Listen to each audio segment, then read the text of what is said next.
Viva Voz, com Vera Magalhães.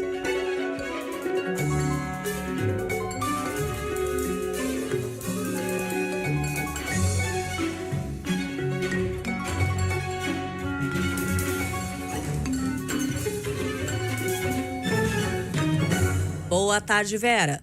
Boa tarde, Cássia. Boa tarde a todo mundo que nos ouve e nos assiste. Ótima semana para todos. Obrigada, Vera. Você sabe que a gente estava ouvindo agora há pouco no Repórter CBN a Juliana Prado falando da expectativa para essa semana da instalação ou pelo menos da leitura do requerimento da CPMI, que vai apurar aí as responsabilidades em relação aos atos golpistas de 8 de janeiro, né, Vera?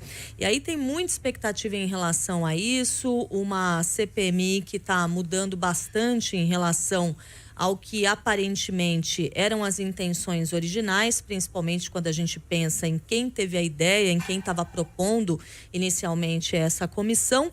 E agora fica a enorme expectativa, por exemplo, em relação a quem vai presidir essa CPMI. Já sabemos isso, Vera?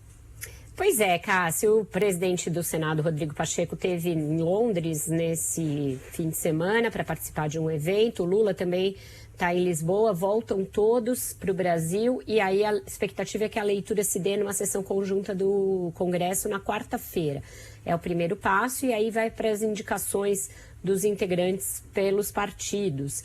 E o PL vai requerer a presidência da CPI e quer que ela fique a cargo do deputado André Fernandes, que é do Ceará, do PL do Ceará. É um bolsonarista bastante estridente, bastante empedernido ali, então se for para ele mesmo a presidência, vai dar bastante trabalho para o governo e ele vai tentar mover as investigações para essa narrativa que a oposição está adotando nos últimos dias, de que o governo teria sido conivente ou teria facilitado a vida dos invasores ou teria algum interesse escuso de facilitar os atos golpistas de 8 de janeiro. O governo já entrou em campo para rebater essa narrativa e para desmistificá-la, né? Então, o ministro interino do Gabinete de Segurança Institucional, Ricardo Capelli, tem sido muito vocal nisso, esteve hoje com vocês no Jornal da CBN de manhã. Também as imagens mais completas e não editadas do Palácio do Planalto no dia da invasão, que foram exibidas no Fantástico na noite de ontem, mostram uma coisa um pouco diferente, que não dá margem para se imaginar que o general Gonçalves Dias, ex-comandante do GSI, tivesse de alguma maneira facilitado o acesso dos golpistas ao palácio. Então, eles já estão se preparando para se contrapor a essa narrativa. Qual é a dúvida, né? Quem serão os governistas a integrar a CPI? Tem uma ala que quer que se coloque os mais políticos, os mais experientes em CPI, como o senador Randolph, que é líder do governo, e outros.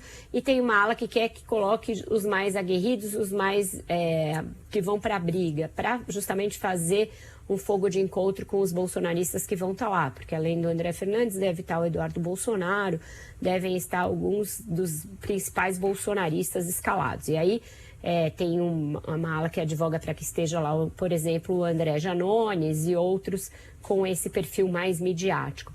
O risco é a CPI descambar para algo parecido com o que a gente tem visto nas comissões da Câmara, aquele bate-boca, até risco de agressão física, um não deixando o outro falar e os trabalhos ficarem travados nisso e não avançarem. Então vai depender muito de como cada um dos lados escalar e como os presidentes da Câmara e do Senado vão operar também nos bastidores para quem vai ficar com os principais cargos. Por exemplo, vai valer o número de deputados que cada partido tem ou vai valer os blocos para fins de escolha de presidência e de relatoria das comissões? Se valerem os blocos, aí o PL não é mais o maior, porque junta aquele blocão do Lira, que tem PP, União Brasil e muitos outros partidos.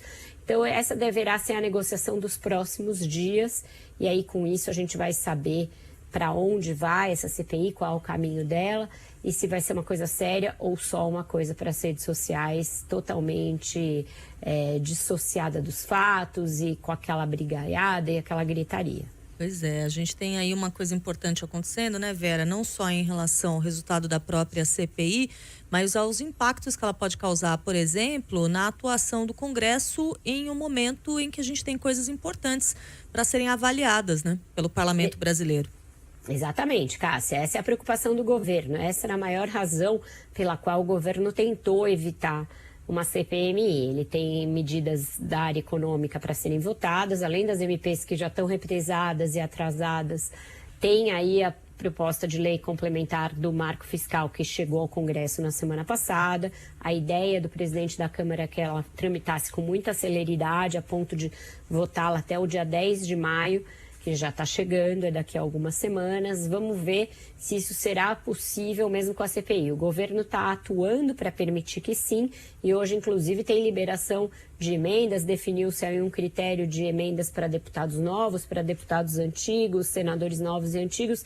Tudo isso é uma preparação para o meio de campo da CPI e também da votação do marco fiscal, porque agora é que o Lula vai ter de ver se ele tem uma base, se ele tem uma maioria congressual. E essa votação do marco não pode, o governo não pode arriscar perder, não quer arriscar nenhuma derrota. Vera Magalhães, muito obrigada. Vamos acompanhar tudo isso de perto, sempre com o seu auxílio para fazer a análise do que está acontecendo. Vera, obrigada. Mais tarde tem mais Viva Voz e amanhã você está de volta conosco, Carlos Alberto Sardenberg e eu. Aliás, amanhã dia especial, hein? Aniversário do Carlos Alberto. E o seu foi esses dias foi também. Ontem. Fazem pertinho. Parabéns no dia de São Jorge. Salve Jorge, salve Cássia. Muito obrigada, Vera. Até então, amanhã. Tá bom, querida. Um beijo. Tchau, tchau.